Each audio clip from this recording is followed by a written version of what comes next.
Assalamu alaikum wa rahmatullah. Today we are going to start another topic, an important topic of rotational dynamics, which is parallel axis theorem. Parallel axis theorem. तो parallel axis theorem के पहले हम definition लिखते हैं कि definition क्या जाएगी parallel axis theorem की। तो डेफिनेशन में हम ये लिखते हैं कि the moment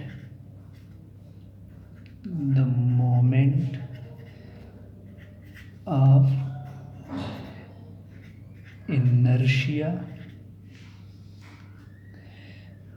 of a rigid body, the moment of inertia of a rigid body about any axis is equal to the moment of inertia,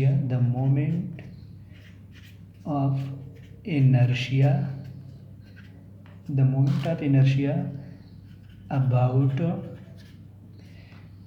a parallel axis through center of mass plus product of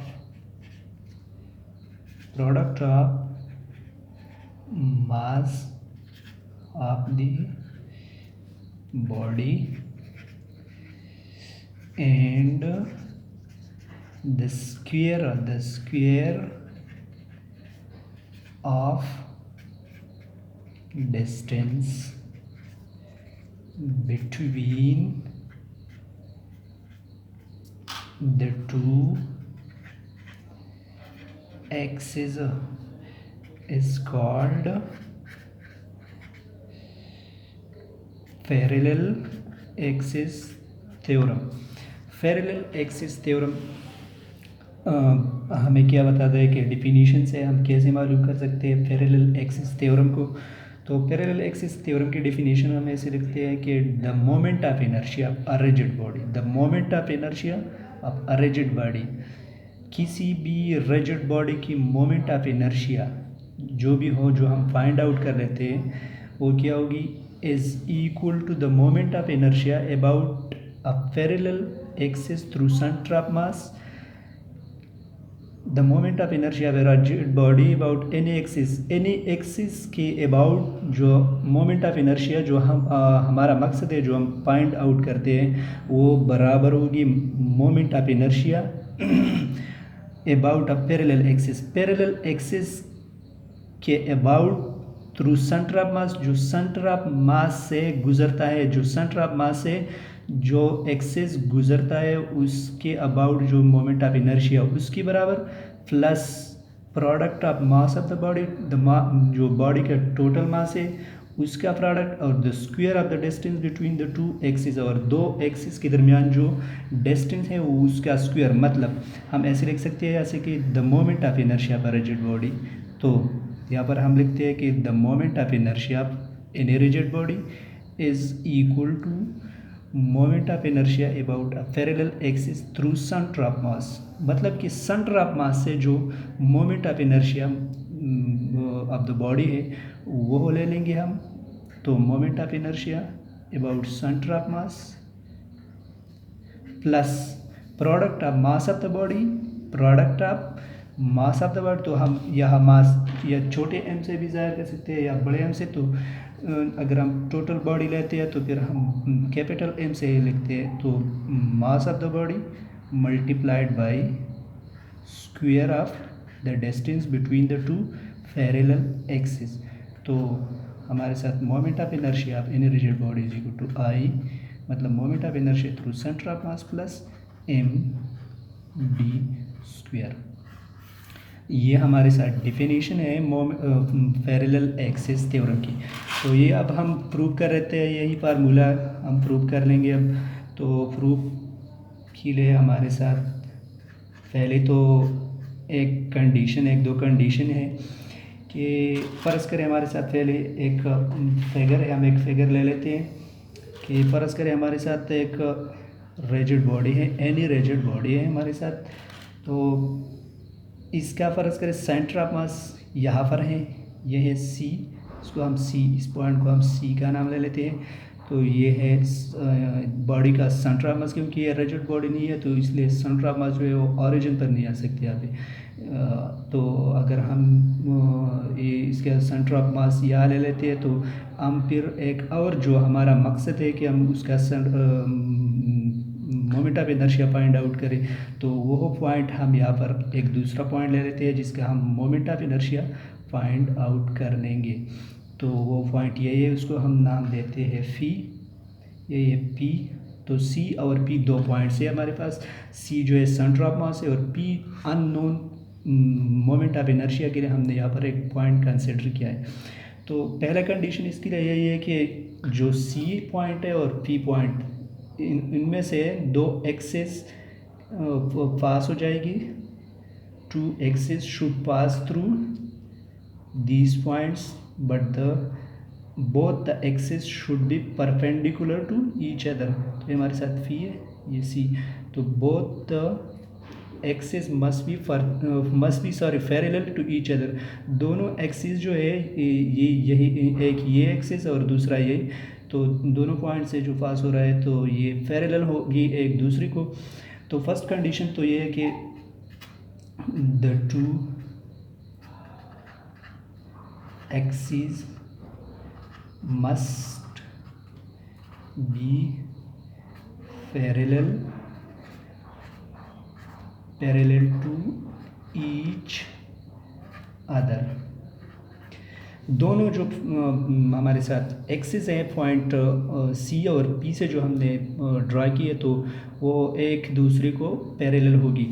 condition to ये है कि जो distance between the two points है, दोनों parallel axis के दरमियान जो distance है हमारे पास वो क्या होगी, परपेंडिकुलर होगी दोनों एक्सिस को। तो हम यहाँ देख सकते हैं कि ये जो डिस्टेंस है डी, हमारे से डी है, और ये जो एक्सिस है सी। तो पॉइंट सी के जो के पार जो एक्सिस हमने ड्रा किया है तो ये, और जो distance between the to axis है ये परपेंडिकुलर है। हम देख सकते हैं कि यहाँ पर दोनों के दरमियान 90 डिग्री एंगल यहाँ पर भी बन जाता है और यहाँ पर भी सेम रिजल्ट। तो दूसरा कंडीशन हम इस तरह लिख सकते हैं कि द डिस्टेंस और shortest distance between both axes should be perpendicular to both axes। तो ये जो डिस्टेंस है बिटवीन टू एक्सिस के दरमियान तो ये हमारे साथ परपेंडिकुलर होगी। तो फर्स्ट कंडीशन ये है कि दो एक्सिस हम ड्रा करने के थ्रू ईच पॉइंट्स, और तो फर्स्ट कंडीशन के लिए ये है कि दोनों एक दूसरे को पैरेलल होगी। दूसरा कंडीशन यही है कि जो डिस्टेंस हम दो पॉइंट्स के दरमियान ले लेते हैं या दोनों एक्सिस के दरमियान जो हम डिस्टेंस ले लेते हैं डी, तो क्या होगी, पैरेलल एक्सिस को परपेंडिकुलर होगी, दोनों एक्सिस को परपेंडिकुलर होगी।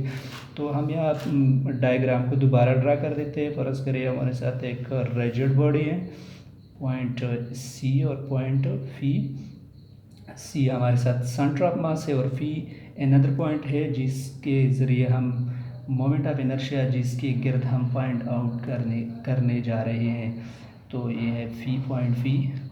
दोनों में से एक्सिस पैरेलल एक्सिस ड्रा की और दोनों के दरमियान जो डिस्टेंस है यहाँ पे, तो डिस्टेंस क्या है, डी। तो यह रिजिड बॉडी है। Rigid body mean collection of n number of particles, मतलब जो रिजिड बॉडी है इसमें एन नंबर ऑफ पार्टिकल्स है, बहुत सारे पार्टिकल्स है। तो फर्ज करें हम यहाँ पर कंसिडर कर देते हैं एक छोटा सा पार्टिकल है जिसका मास क्या है, एम है। तो जैसा कि बॉडी में n नंबर ऑफ पार्टिकल है, तो हम ये एक पार्टिकल जो ले लिया है उसको हम नाम देते हैं उसकी मास को mi, मतलब the mass of ith particle. Now we want to join c and v and इस पॉइंट को हम नेम परस्पर कोई नेम देते हैं क्यों. तो हमारे साथ एक ट्राइंगल बन गया सी क्यू फी और सी फी क्यू. सी फी क्यू हमारे साथ एक ट्राइंगल बन गया जो कि एक एंगल यहाँ सबटेंड कर रहा है theta. Small element, centre of mass and the point through which we want to find the moment of inertia. जो C और Q के दरमियान, मतलब जो C और मास के दरमियान, पार्टिकल के दरमियान जो डिस्टेंस है उसको हम कैपिटल R से रिप्रेजेंट कर देते हैं, और जो फी और Q के दरमियान जो डिस्टेंस है वो हम R से रिप्रेजेंट करते हैं. लेकिन यहाँ पर हमने MI ले लिया, मतलब ith पार्टिकल, तो RI ले लिया यहाँ पर. तो हमारे साथ एक ट्राइंगल बन गया यहाँ पर. तो हम जैसे कि हम यहाँ पर सेंटर ऑफ मास के लिए हमारे साथ जो फार्मूला होता है तो वो होता है कि centre of mass through X axis, मतलब एक्स एक्सिस से जो सेंटर ऑफ मास है एक्स कंपोनेंट से, तो हम वो ऐसे लिख सकते हैं कि पर ith particle MI XI divide by total mass of the body. Okay, एक ही यही. और जो Y component of centre of mass है वो हम ऐसे लिख सकते हैं कि MI same particle Y component divide by summation of MI. हमारे साथ इक्वेशन 2 आ गया. Now similarly moment of inertia of ith particle हमने फाइंड आउट करने है कि मोमेंट ऑफ इनर्शिया इस पार्टिकल्स की क्या होगी. मोमेंट ऑफ इनर्शिया पार्टिकल की जो है हम यहाँ पर ले लेते हैं कि इस पार्टिकल का जो मोमेंट ऑफ इनर्शिया है वो है हमारे साथ MI RI स्क्वायर. जो ith पार्टिकल है तो हम ऐसे भी लिख सकते हैं कि m स्मॉल r को जो है कैपिटल R से रिप्लेस कर देते हैं. This is RI. नाउ ये हमारे साथ इक्वेशन A बन गया. यहाँ पर हम लाभ को साइन यूज़ करते हैं ट्राइंगल से. तो हमारे साथ ट्राइंगल कुछ इस तरह का बना हुआ है कि ये हमारे साथ ये ट्राइंगल बन गया. फर्ज करें ऐसा बन गया, मैंने फिगर थोड़ा वाला ड्रा किया. ये हमारे साथ थीटा है, ये हमारे साथ RI है, ये D है और ये R कैपिटल RI. तो from law of cosine we know that, from law of cosine जो हमने फर्स्ट ईयर में पढ़ा है, law of cosine we know that. तो अगर हमारे साथ ये A है थीटा, मतलब एंगल को जो अपोजिट साइड है उसको हम A नाम देता है, और जो एडजेसेंट है उसको हम D, और परपेंडिकुलर को हम R नाम देता है. तो हमारे साथ फार्मूला ये आता था उस केस में कि A square is equal to B square plus C square minus 2BC cos alpha. हमारे साथ ये फार्मूला बन सकता था वहाँ पर, अगर ये A है, ये B है और ये C है. तो अब यहाँ पर जो हमने रिप्लेस करने हैं इन आइटम्स को, ए जो है ए हम रिप्लेस करेंगे RI से, क्योंकि थीटा के जो अपोजिट एंगल है, थीटा एंगल के अपोजिट साइड को हम RI का नाम देते हैं. तो RI square plus is equal to B. हमारे साथ यहाँ पर क्या है, B हमारे साथ परपेंडिकुलर साइड है. जो परपेंडिकुलर यहाँ हम ले लेते हैं या नहीं, लेकिन यहाँ पर जो ये साइड है ये हमने इसको B का नाम दे दिया है. तो यहाँ पर हम ये रिप्लेस करेंगे RI से. तो RI स्क्वायर प्लस C की जगह D स्क्वायर माइनस 2B की जगह again RI D cos theta. आर ये हम ऐसे लिख सकते हैं कि R I square is equal to R I square plus D square minus 2d two R cos theta. ये हमारे साथ इक्वेशन बन गया बी। अब हमारे साथ जो इक्वेशन भी है उसको हम थोड़ा सॉल्व कर लेते हैं। इस तरह सॉल्व कर लेते हैं कि हमारे साथ यही ट्राइंगल था, दोबारा मैं ये ट्राइंगल ड्रा कर देता हूँ। थीटा ये ऊपर हमारे साथ थीटा बन गया, एंगल ये डी था, ये आर था और ये आर आई था। तो हमारे पास जो हमारे पास ट्राइंगल है इससे हम मालूम फाइंड आउट कर देते हैं कि cos theta is equal to हमारे साथ R divided by capital R divided by capital R. फर्ज करें हम आर आई को एक्स से भी रिप्रेजेंट करते हैं कि ये डिस्टेंस क्या है, एक्स है इन दोनों के दरमियान, फी और पॉइंट क्या हो के दरमियान। तो हमारे पास R divided by small R divided by R is equal to cos theta, मतलब cos थीटा को मतलब एडजेसेंट क्या पर opposite divided by adjacent, opposite divided by hypotenuse, opposite divided by hypotenuse हमारे साथ क्या है cos थीटा। तो cos थीटा हमने इस तरह भी लिख दिया यहाँ पर ऐसा।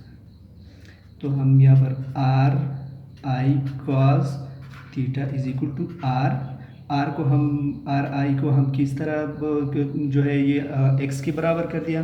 तो R I cos theta is equal to X, put in B, ये हम इक्वेशन बी में पुट कर देते हैं। तो हमारे पास ये सोल्यूशन ऐसे आ जाएगी, R square plus D square minus 2d into R cos theta के रिप्लेसमेंट हम एक्स से कर लेते हैं यहाँ पर। तो ये R square is equal to capital R I square plus D square minus 2d into X. ना इक्वेशन ये हमारे साथ इक्वेशन सी बन गया, फुट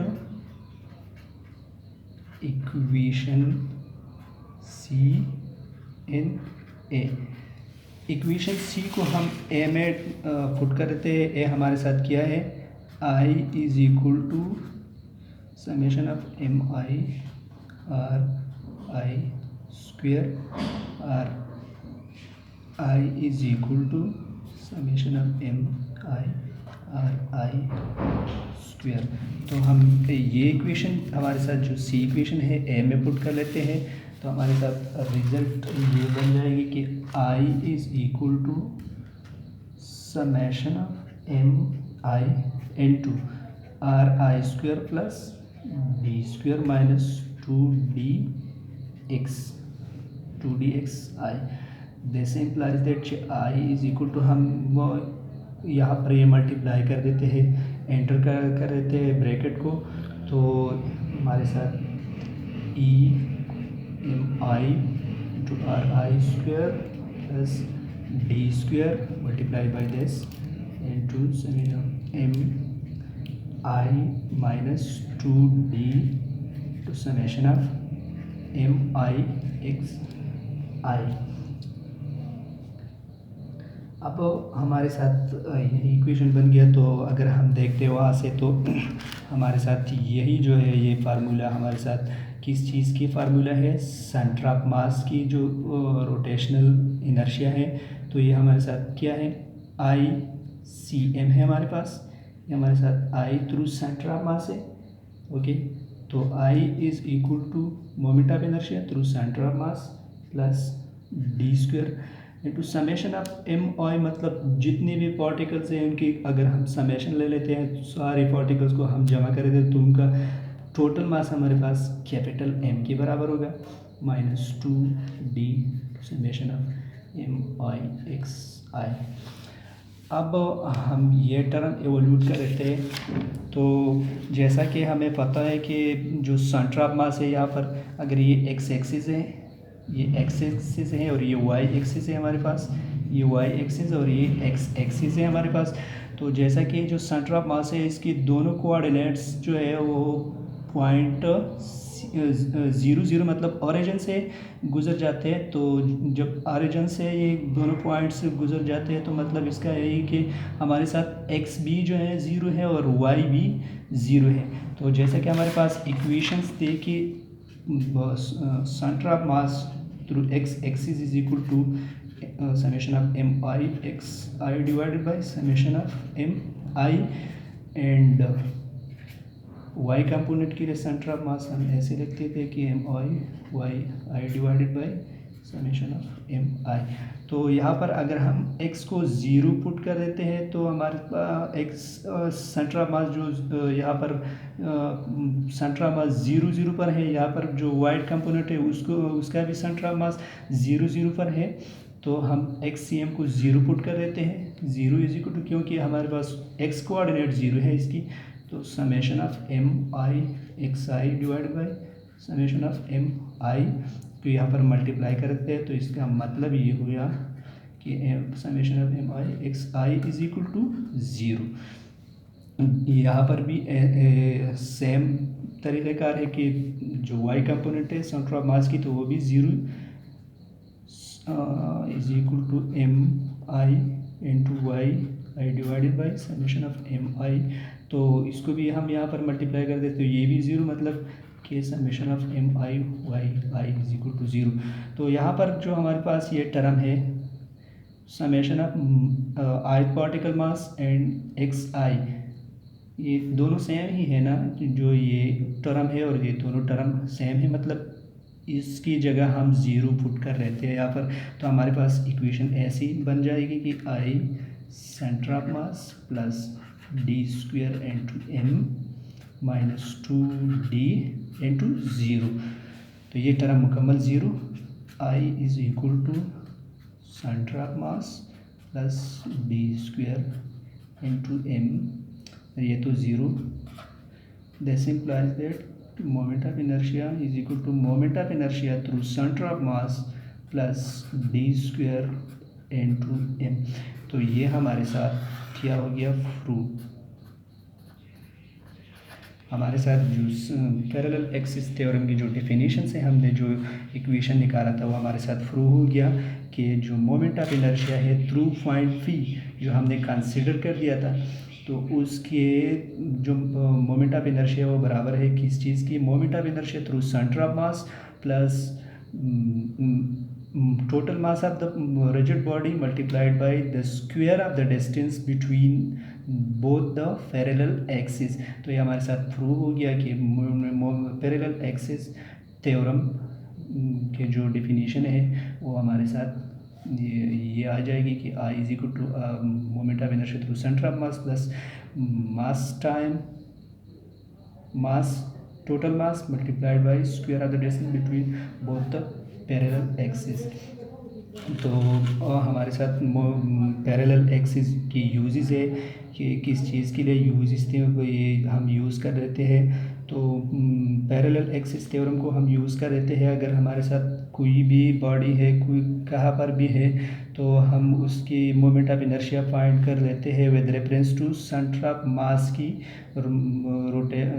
मोमेंट ऑफ इनर्शिया की, कि अगर हमारे पास एक पार्टिकल है उसका moment of inertia find out करनी है through any axis find out करनी है हमें, तो उसको हमने पहले सेंटर ऑफ मास से क्या कंपेयर करनी है और फिर moment of inertia find out करने के लिए हमने उसको पैरेलल एक्सिस थ्योरम में डालना है।